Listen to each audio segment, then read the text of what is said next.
What is up YouTube, and welcome to this Doomsday Clock and Dark Knight's Metal video. So if you are new to the channel, please do consider leaving a like down below and a subscription on your way out. If you did enjoy the video, that'd be super appreciated. I know it's been a while since I've actually done a comic book review, but with the culmination of Dark Knight's Metal out today, as well as the fact that we've got a brand new Doomsday Clock issue, well, I just had to do it to you with this combined video. So first of all, Dark Knight's Metal has now concluded, and it's been a good event in the way that it's been absolutely insane. The entirety of the Dark Metal has been beyond bizarre.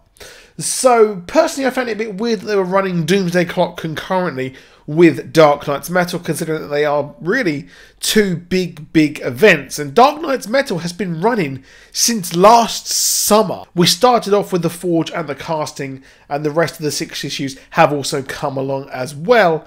But each issue has got progressively weirder and weirder, giving us a very sort of Final Crisis vibe. But that is it now, and this issue has set us up for the brand new universe moving forward. So we're getting a brand new Justice League title, Justice League No Justice, and then we're going to lead into a brand new Justice League led by Scott Snyder, which is going to be beyond awesome. I'm super excited for that because I'm a huge Scott Snyder fan, especially his Batman run and his legendary Batman run, really is all you can say. And to be honest, Justice League has been really bad throughout Rebirth. I have not enjoyed it whatsoever. It's been a chore to read as well, but it's a Justice League title. I feel like I have to pick it up each week, or each month, sorry, whenever it's out. But it has been a chore. I mean, Priest has done a good job. It's been refreshing, but it's the flagship title. So Scott Snyder picking up this Justice League run should be amazing. It really should be good here. So hopefully we'll get some good Justice League. And we're closest to the original Justice League we have ever had. And it's very much like the Justice League Unlimited TV show that we have. We've got Martian Manhunter in there. We've got some of the Teen Titans involved as well. So they're setting up the classic Justice League that we know before, was before New 52. So it's really awesome that they're setting this up. And really this was, now to me it seems like this whole setup was just to enhance the DCU and kind of get us back to the original sort of lineups that we used to love. And the universe has opened up to brand new ideas.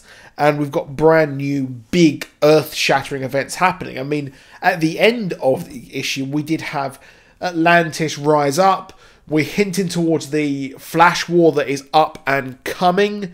So that's going to be interesting to see where that goes with Wally West. Maybe these changes, these rewritten realities, has rewritten Wally West back into being remembered by everyone in the DCU. And this was what's going to lead to the Flash War, perhaps. Maybe I'm completely wrong with that.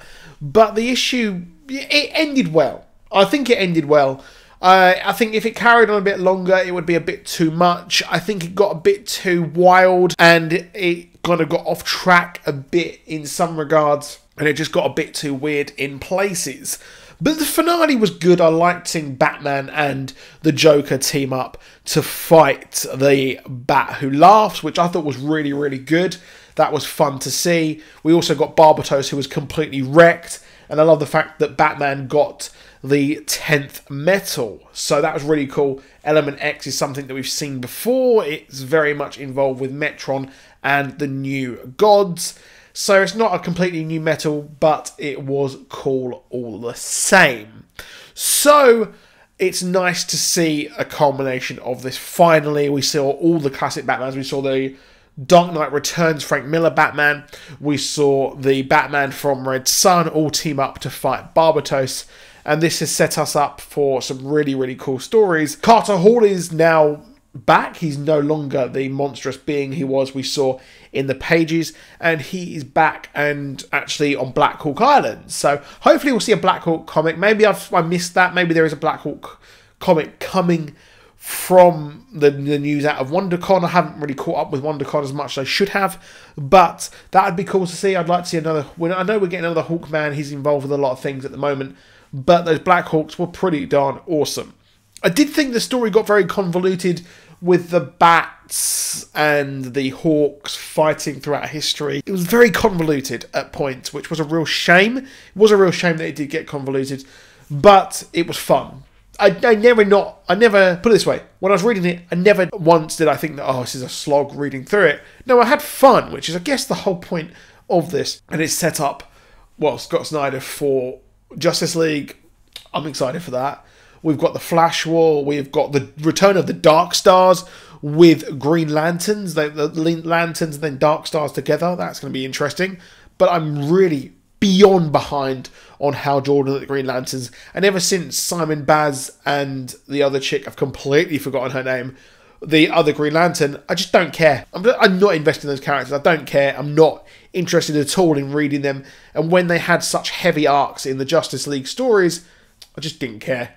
I just was not interested in the slightest. But there are some people who like them, and well, yeah, there is that. I'm open to different ideas. Maybe I'm completely in the wrong in not liking it or whatever. But the fact that the new Justice League has been set up is pretty darned cool. So overall, a troubled kind of event. A lot of the big stuff was revealed in the tie-in comics and the spin-offs and things like that. I felt that this could have involved a lot more, and at some points a lot of the main issues just felt like it didn't really say anything, and you could have used a lot of those from the other tie-ins, but you know what, they're gonna make money. So yep, good, and I'm looking forward to the brand new future moving forward. So Doomsday Clock, here we are. Doomsday Clock was a lot of fun. Not fun, but an enjoyable read. It is an absolute masterclass. But one thing I did actually forget to mention briefly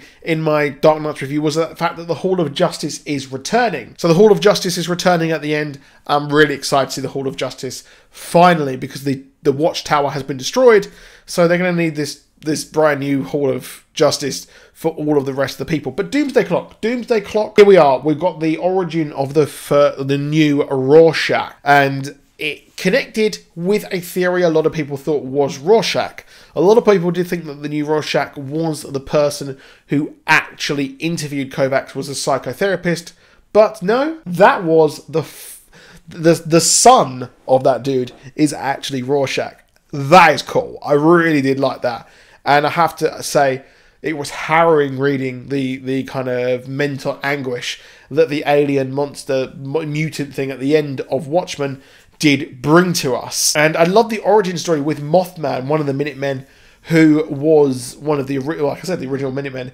And he actually taught our new Rorschach how to be who he is, and then go on to be Rorschach. And I love the fact that he was so kind of troubled with everything that has happened. This led to him to have a similar kind of trauma, and then go on to have an origin quite similar to Rorschach. But issue 4 of Watchmen was all the story about Dr. Manhattan, so we saw some parallels here with the troubles that they've gone through.